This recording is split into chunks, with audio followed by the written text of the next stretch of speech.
नमस्कार दोस्तों, कैसे हैं आप सब। अब है हमारा स्टोरी टाइम। तो दोस्तों, आज हम कौन सी स्टोरी देखने वाले हैं? आज हम एक बहुत ही सुंदर स्टोरी देखने वाले हैं। वो है गोविंद बोलो हरि गोपाल बोलो, राधा रमण हरि गोपाल बोलो।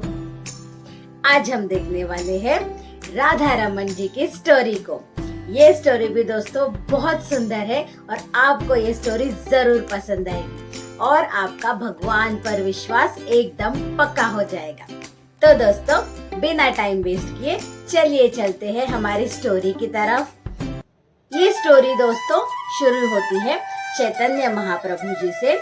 चैतन्य महाप्रभु जी के 6 गोस्वामी थे, उनमें से एक गोस्वामी थे गोपाल भट्ट गोस्वामी जी। तो दोस्तों, एक बार जब गोपाल भट्ट गोस्वामी जी गंडकी नदी में, जो कि अभी नेपाल में आता है, स्नान कर रहे थे, तभी उनके कमंडलू में 12 शालिग्राम आ गए। शालिग्राम मतलब पत्थर दोस्तों, लेकिन हम उन्हें पत्थर नहीं कहेंगे, उन्हें हम शालिग्राम कहेंगे।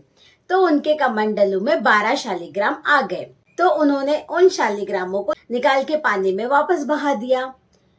फिर से जब उन्होंने डुबकी लगाई तो फिर से वो 12 शालिग्राम उनके कमंडलू, मतलब जो उनके पास लोटा होता है उसे कमंडलू कहते हैं, उस कमंडलू में वो शालिग्राम फिर से आ गए। तो उन्होंने वो शालिग्राम निकाल के फिर से बहा दिए।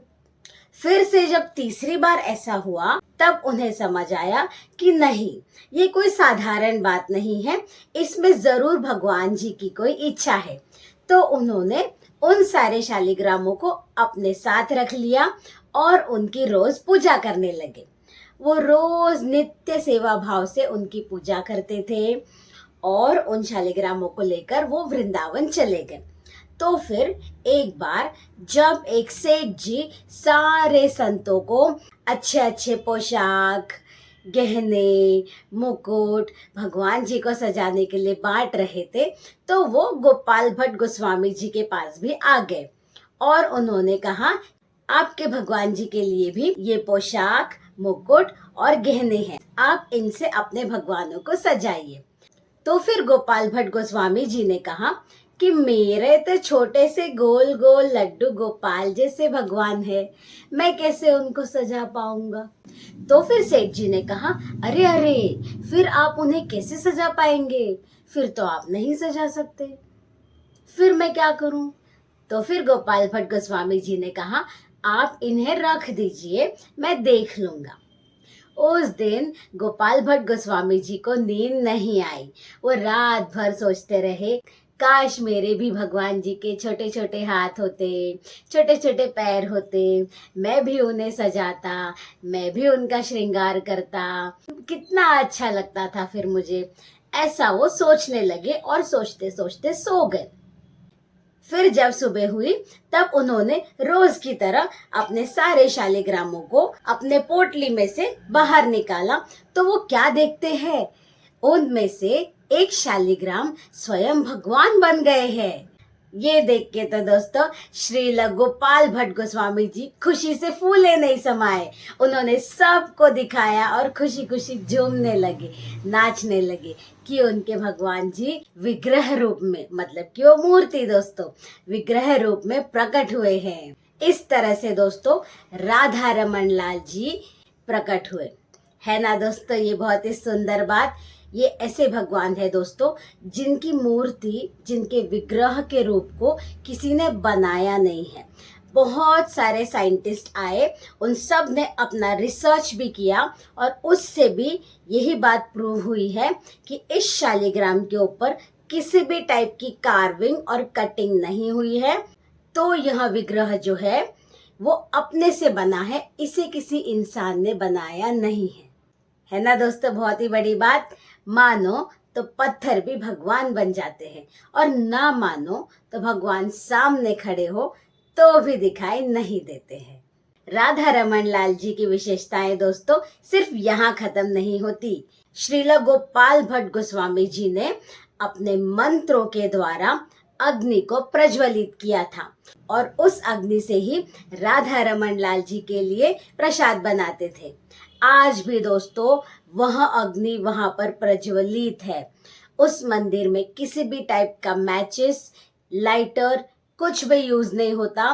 वह अग्नि जो 479 ईयर से जल रही है, उसी से भगवान जी का प्रसाद बनता है, भगवान जी की आरती होती है, सब कुछ उसी से होता है ना दोस्तों। दूसरे आश्चर्य की बात, मुझे पता था दोस्तों आपको ये स्टोरी जरूर पसंद आएगी।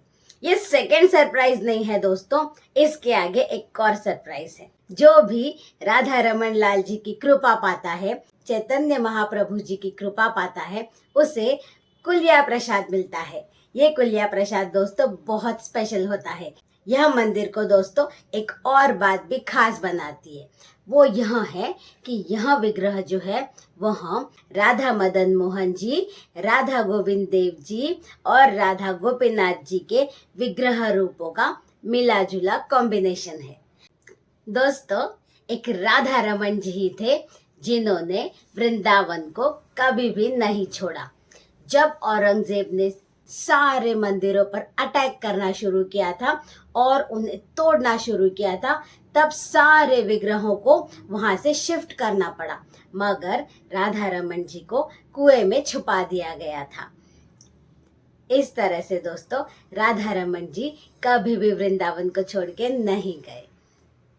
और दोस्तों इस मंदिर की ग्रीन लाइट और रेड लाइट देखना मत भूलिए। तो दोस्तों कैसी लगी आपको मेरी ये स्टोरी, मुझे कमेंट करके जरूर बताइए। यदि आपको मेरी स्टोरीज पसंद आती है तो मेरे वीडियोस को लाइक कीजिए, मेरे चैनल को सब्सक्राइब कीजिए और मुझे अच्छे अच्छे कमेंट्स देना मत भूलिए। इससे मुझे प्रेरणा मिलती है कि मैं आपको ऐसी अच्छी अच्छी स्टोरीज बता सकूं। तो दोस्तों यहाँ तक देखने के लिए और मेरे साथ बने रहने के लिए धन्यवाद। श्री राधा रमन लाल जी की जय।